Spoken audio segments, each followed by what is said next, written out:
Hey, Olive, Arlo, and Fran. Grandpa coming to you from the living room in Jack's Beach. And today I want to talk to you about how planning never ceases. So I'm going to tell you what I've been doing since turning 70. It's late October 2023. I turned 70 on August 5th, 2023. So it's been a little less than 3 months. And I did something called Seven Principles for 70 years, where I talked about some of the seminal things in my life that make me who I am. One thing that I am is I'm a planner. I like to plan. I like to do some things just on the spur of the moment, but I'm a planner. I make plans. And your grandmother's very similar. She makes plans too. And sometimes our plans turn out to be something amazing. Like, okay, she wanted to go to Marrakesh for her 65th birthday, and she doesn't fly. So we started to look at how we could get there using a boat, trains, and automobiles, buses. And that turned into a 111-day trip where we actually lived overseas for a while. So planning is always a good thing. You don't want to overplan, but you always want to be planning. So today I'm going to talk about the 7 areas of focus that I've had since turning 70. So I don't have that many years left on the planet, but I want them to be well-lived years. I want to be productive until the day I die. You know, everybody has a little catchphrase or whatever you want to call it, motto. Mine is, and this is because I'm not a real brave guy, even though I was a cop and stuff. I'm not this superhero brave dude that I want to live a fascinating life and die in my sleep. So I can't do anything about how I die, but I can do a lot about how I live. And to live a fascinating life, you need to have goals and achieve those goals. So let's look at these. So the 7 areas are my spiritual life, my physical health, my mental health. The 4th is the Vatican. And, oh no, I'm sorry, that's the 5th. The 4th is music, guitar, these videos. The 5th is Vatican. The 6th is hobbies, and I did a thing on hobbies recently, how I was giving a whole bunch up. And then the last is the series of the story of my life. So the guitar part is the soundtrack of my life, and the 7th is the story of my life. So the first one is my spiritual life. I wasn't praying as much as I should. I mean, you should always be in prayer or just about ready to be in prayer. Your life should be based around prayer, and mine certainly hasn't been. So I get up a couple times in the middle of the night because I'm an old man, and that's what old men do. We get up a couple times in the middle of the night. And so now when I get back in bed, I make it a point as I'm falling asleep to, first of it, sometimes it's a little difficult to get back to sleep, so I meditate. And I wasn't meditating enough, so that's the second part of this, is that I meditate when getting back into bed. And during that meditation, I pray. So I pray for you kids. I pray for your parents. I pray for your grandmother and me. I pray, right now I'm praying for the peace of Jerusalem because there's a war going on over in Israel. So I do that. And then I find myself, because I've focused on doing that I pray more during the day. That's one of my basic principles is if you measure something that you're doing, you'll do it better. So when you start thinking about like, hey, this is when I want to go in and pray, then at other times during the day, I'm praying. So it has helped. I'm still not praying enough because you can never say, oh yeah, I've prayed enough. If you prayed enough, you'd be dead from starvation because that'd be all you'd be doing. And so meditating, it's another thing. Very similar to praying. You have to take time and you have to kind of set aside your emotions, focus on it. So some people sit there in a lotus position and meditate for an hour. I'm not going to do that. I'm never going to do it. I've tried doing it and it ain't going to happen. But I've started to do it while I'm doing common tasks like driving, like walking. I'll meditate. Same with praying. I don't pray as much when I'm driving the car. I probably should. And but while I'm walking, I'll pray. I'll meditate. There's actually a walking meditation. I don't do that.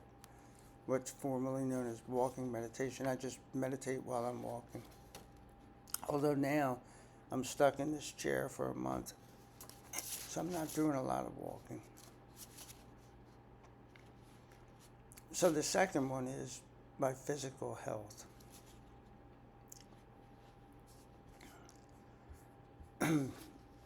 Previously, I had a torn Achilles on the left side. That got better. I did physical therapy, went to a bunch of doctor's appointments. I got better. And then same thing happened on the right side. So now I'm waiting for this to heal.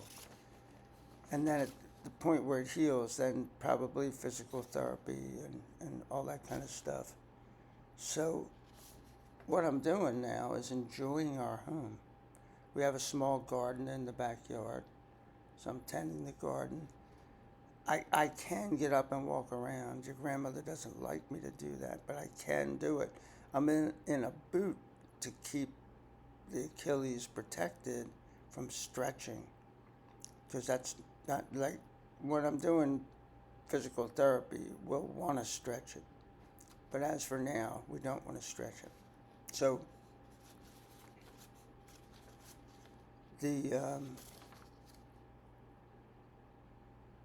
but I can go up and down steps. I can go in the kitchen. I can cook. I've been baking bread 3 times a week. I've been making a little more intricate dinners. Usually your grandmother dumbs down the dinners for the nights that I cook, which is Tuesday, Thursday, and Saturday. She'll say, oh yeah, you're going to make this, and it's real easy. But I've been making homemade dough and making pizza and all kinds of stuff like that.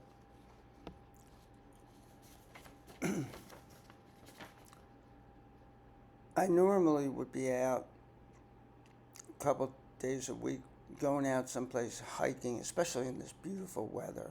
Late October in northern Florida is beautiful. It got up to 80 today, but and it's not going to get too cold tonight.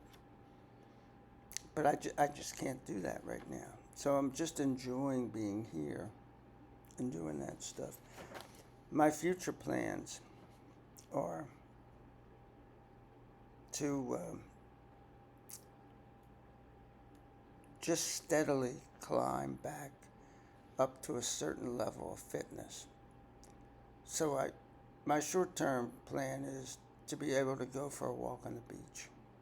And this is, I did a thing about planning few months ago was a series on it. And you want to have real short-term goals. My real short-term goal is just to enjoy it. Every day get up and enjoy being here. And then my small-time goal is to be able to walk on the beach. Then I'm going to walk more and more.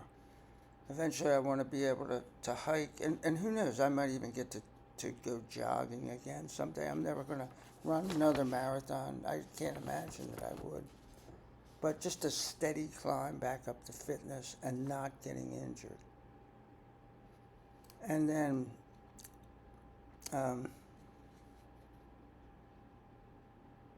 so the third focus that I have is my mental health.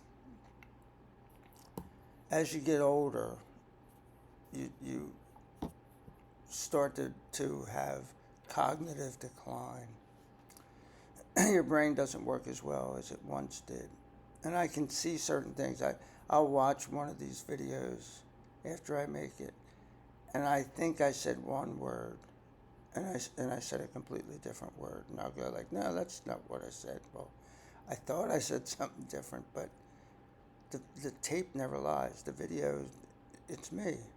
So what was in my brain wasn't what came out of my mouth.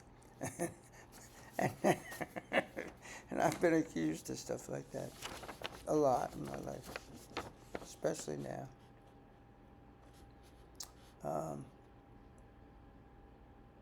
And I forgot one more thing. I'm getting ready to have cataract surgery. I think I'm having it first on the left eye,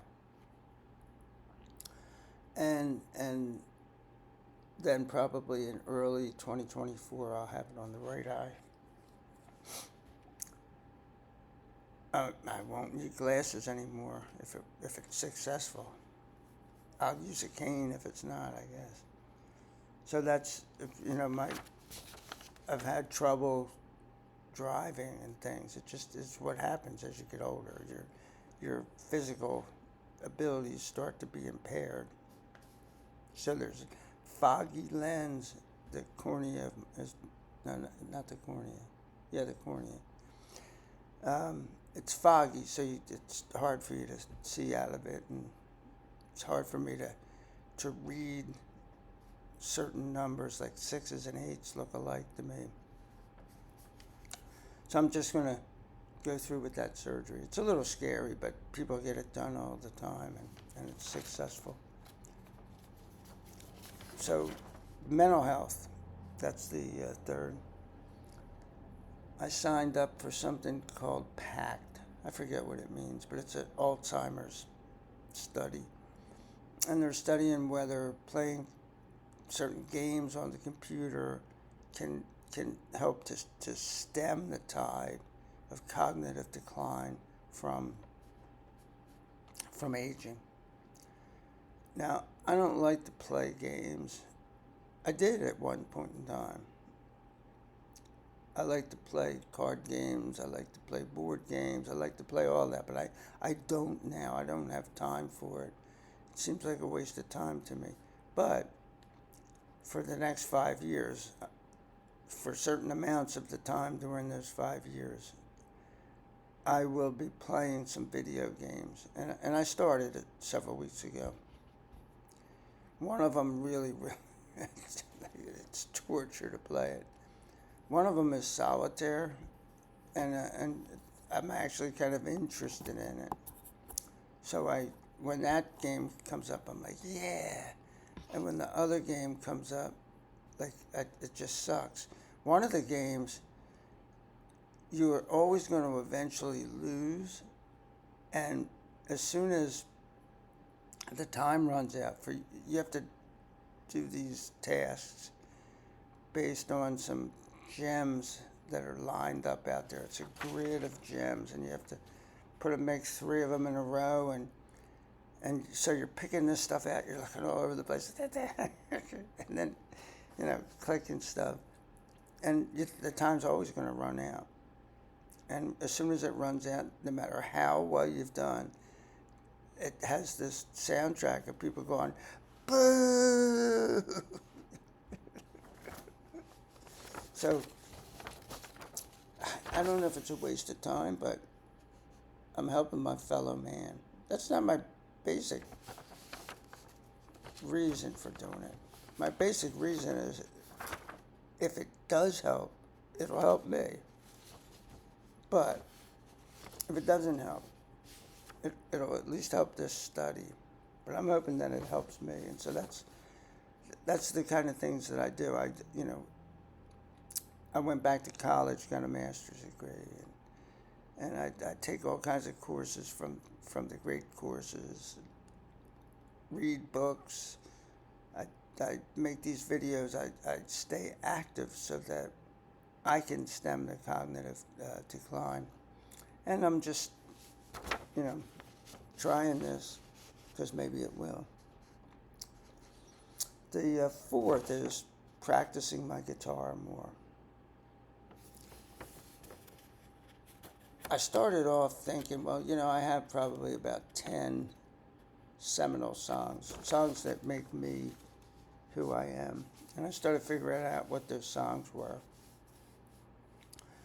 and started recording them. And as I did that, as I was getting this, because these are seminal songs, but they're not songs that I necessarily played before. They're songs that meant a lot to me.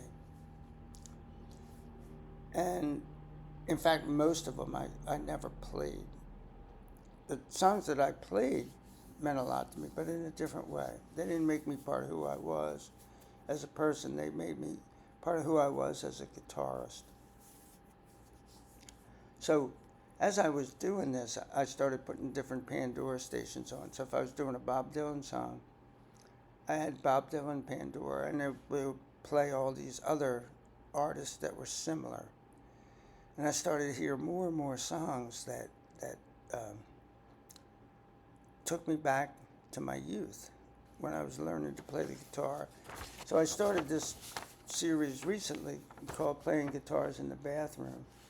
And they're songs, and some of them I actually learned to play in a bathroom in West Philadelphia. If you want to know, watch that series, and then you'll find out why I was in a bathroom with a guitar and a bunch of other people. But I'm getting acquainted with the essential riffs, the patterns that I played on guitar when I was first learning, to become like, I'll always just be a plinker. I'll never be a good guitarist. But then also, the Vanagon, I'm going to talk about the Vanagon in a minute. But I bought a classical guitar as a travel guitar. And I have no problem taking that on a trip, like come up and see you, Arlo. The last time I did, I flew on a plane, and I took that guitar with me. But I'm an acoustic guitar player, not a classical guitarist. So I need a travel guitar. I've taken my big Martin into the van, and I don't like doing it. I don't like leaving it in there while I'm out on a hike. I don't like leaving it in there in the heat. So I found an excellent Martin, not a travel guitar, but it's made out of something called HPL, and it's kind of impervious to the weather to a certain extent. Well, I guess if it's to a certain extent, it's not impervious, but and that's $500. Comes with a gig bag, so I'm going to get that. So in the near future, I'm going to be starting to travel again, coming to see both of you, Olive and Arlo, hopefully someday coming up to hang out with you, Frank. And so I'm getting that. But also I started putting some songs aside that I was doing from my seminal songs and playing songs in the bathroom, that I said, instead of figuring these songs out or relearning them and playing them once and then forgetting about them, let me, have a set. A set is bunch of songs that you're going to play based on how long the gig is how long your set's going to be, which makes sense. But and then I thought, well, maybe I'll play at the American Legion Club. And not that I want to get up and play there. People don't stop and listen. They just keep talking. They're loud and boisterous, and you're kind of playing for yourself. But that's okay too. Because if they heard me, they'd go like, "Oh, that guy sucks." So I might play there. So that gives me another reason. So I'm figuring out these songs, learning these songs, practicing these songs, doing videos on these songs, and then I'll keep some of them and put them in that playlist. And then either it'll just be songs that I play, or I might actually get up at a stand-up night, open mic night. And number 5 is the Vanagon. I sold it. I didn't get near the money I should have gotten for it, but the economy's bad, so I took it. I said, okay, I'm going to say goodbye to it. As I said to the guy, I took a bath, but at least I'm clean. We have a ton of things to do around here. I had a lot of money sunk into that Vanagon, and I'm getting some of that money out. It's not like I'm a pauper because I sold it. I just didn't get what I should have gotten for it. Thought I should have gotten for it. But, I just bought new teeth. Your grandmother is in the midst of buying new teeth. We have things we need to do to the house. I always invest in the stock market, even if it's pennies. I always have some money in the stock market because you should just do that. I don't gamble, but I invest, and I invest aggressively, which some people think is a gamble, but it's really not. And so I want to beef them up. I've been investing, but just not a lot. Not a lot. I'm going to buy a new vehicle, and it's going to be completely different.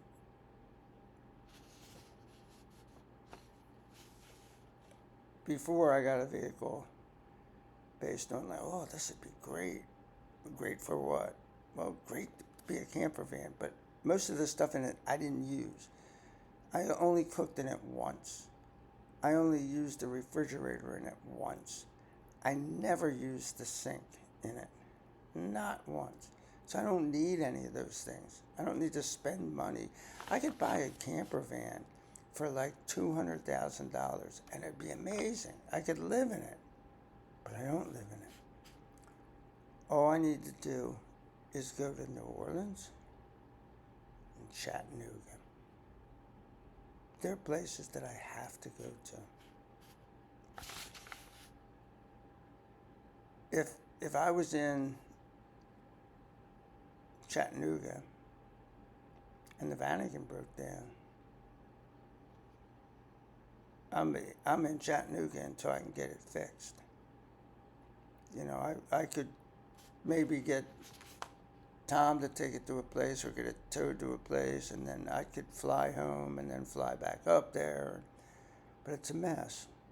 So I'm going to buy a dependable car, a car that gets good gas mileage, is economical in other ways, like if it breaks down, I can get it fixed. But I'm going to get probably a Honda Element, which converts into a tiny camper van. Because really, besides those those long trips that I take, the only other things I do is to go in the local area to go stand-up paddleboarding or hiking, or like I went down and saw Shakespeare a few weeks ago in Orlando. If I had this little camper van, I would have gone the night before and stayed over, spent the whole day and did some cool stuff, did some hiking or something, and then went to the thing in the afternoon, and then went home.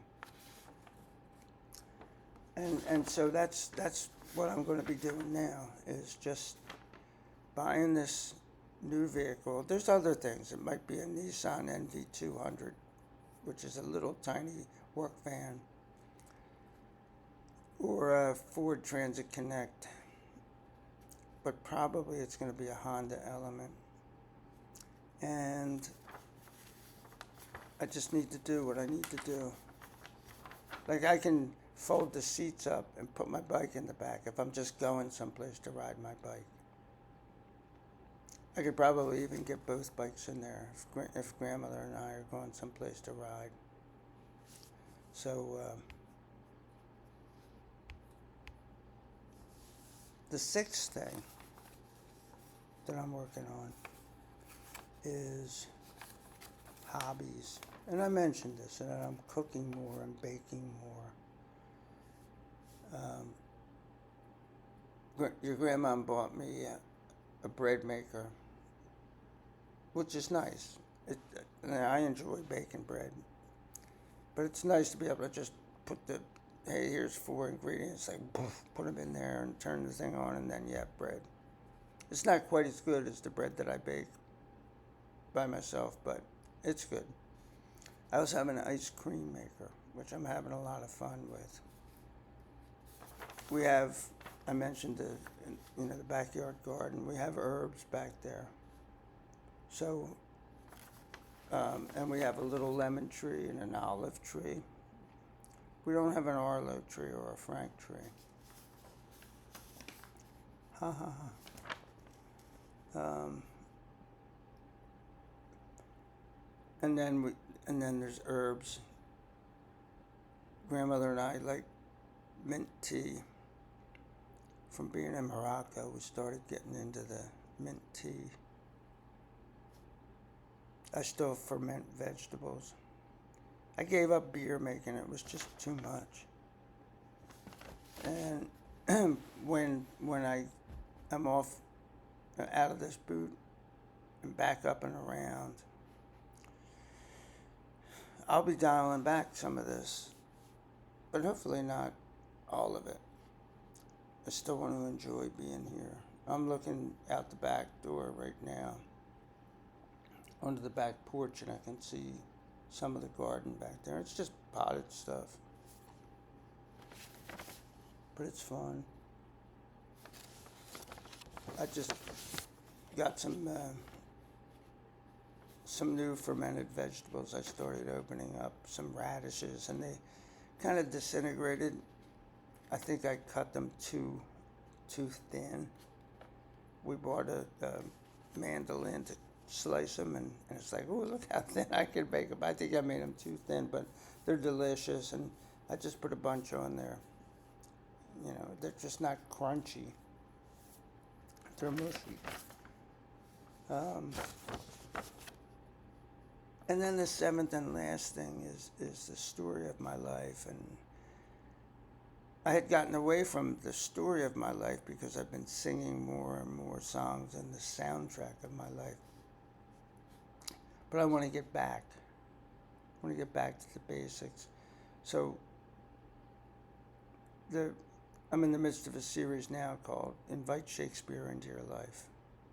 It's I believe, a 7-part. Maybe a 10-part. But anyway. I'm working on that, and I love Shakespeare, so that's fun to work on.